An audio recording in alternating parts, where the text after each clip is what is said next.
नेपाली दिदीबहिनी तथा दाजुभाइहरू, जनता र राजाको संयुक्त प्रयत्नबाट 75 वर्ष अघि नेपालमा प्रजातन्त्रको मिरमिरे घाम उदाएको सुखद दिवसको सम्झना गर्दै हामी सबै नेपालीलाई हार्दिक शुभकामना व्यक्त गर्दछौँ। प्रजातन्त्र स्थापनाको निम्ति उदारता दर्शाइ बक्सिने हाम्रो जिजुबुवाजू राष्ट्रपिता श्री 5 त्रिभुवनको सम्झना गर्दै मौसुफ प्रति हामी श्रद्धा सुमन अर्पण गर्दछौँ। प्रजातन्त्रका निम्ति जीवन दान दिने ज्ञात अज्ञात शहीदहरू र प्रजातन्त्रका लागि क्रियाशील रहने सबै पात्रहरूप्रति पनि हामी श्रद्धा भाव व्यक्त गर्दछौँ।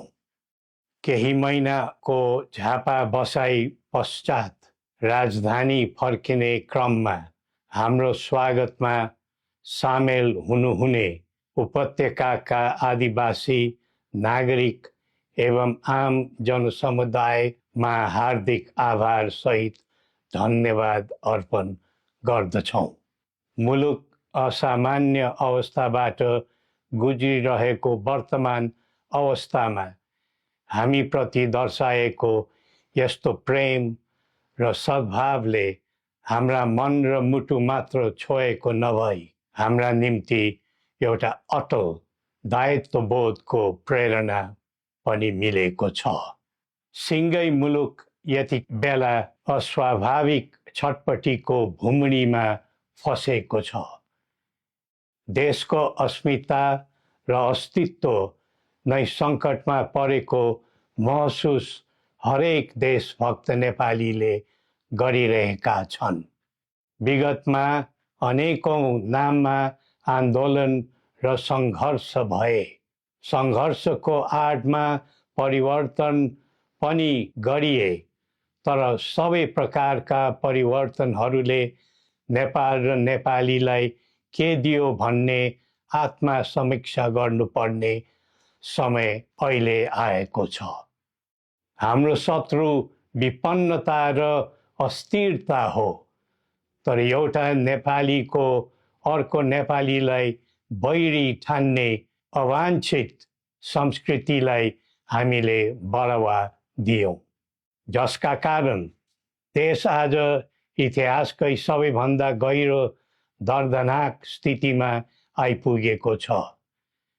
त्यसैले कठिन परिस्थितिमा परेको आजको मुलुकमा परस्पर घृणा र द्वन्द्वको राजनीतिमा पूर्ण विराम लगाउँदै सद्भाव र एकताको राजनीतिक संस्कृतिको प्रवर्धन गरौँ। प्रजातन्त्रमा राज्य व्यवस्था र प्रक्रिया संवैधानिक मान्यता अनुरूप चल्नु उपयुक्त हो।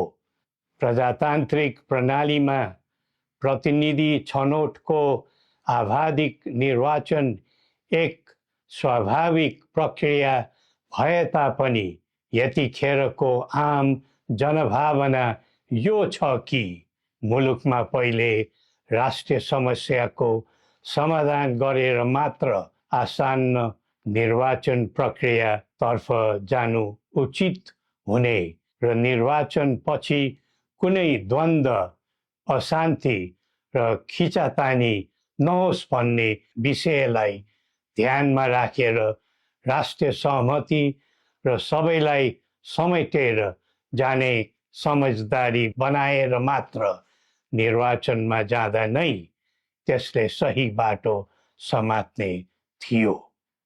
वर्तमान अवस्थामा अधिकार मात्र खोज्ने तर कर्तव्य नसोच्ने प्रवृत्ति मौलाइरहेको यस्तो दुःखद परिस्थितिमा आलो पालो भाग लगाएर खाउँ भन्ने सोचले होइन, मिलेर काम गरौँ भन्ने कर्तव्यबोधले मात्र मुलुकलाई नयाँ गति दिन सकिन्छ। प्रजातन्त्रमा जनता आफै जागरुक बनेर समाज र राष्ट्र सेवाको सत्कर्ममा अग्रसर हुनु पाउनु पर्ने हो, तर कसैलाई खुसी पार्नु पर्ने अनि कसैबाट तोकिनु पर्ने आध्यात्मिक व्यवस्थाको जन्जिरमा बाँधिनु परेको छ। देशको भू बनोट तथा समाजको प्रकृति सुहाउँदो व्यवस्था र प्रणालीले मात्र दिगो र सकारात्मक परिणाम दिन सक्छ। आम जनताको समग्र हित हुने तथा विश्व सामु नेपालीको उच्च शिर हुने व्यवस्था नै प्रजातान्त्रिक व्यवस्था नेपाललाई सुहाउँछ। कुनै व्यवस्थाको राम्रा र असल पक्षहरू टिप्नु र राख्नुपर्छ। जुनै व्यवस्थाको नराम्रो र खराब पक्षहरू हुन्छन् त्यस्तालाई फाल्नु र फ्याँक्नुपर्छ।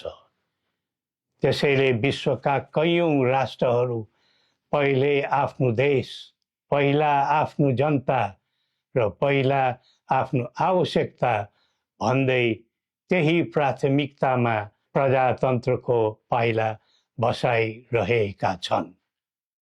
हो, हामीले पनि हाम्रो धरातलीय यथार्थमा उभिएर प्रजातन्त्रको प्रयोग, परीक्षण र प्रशोधन गर्दै जानु पर्दछ।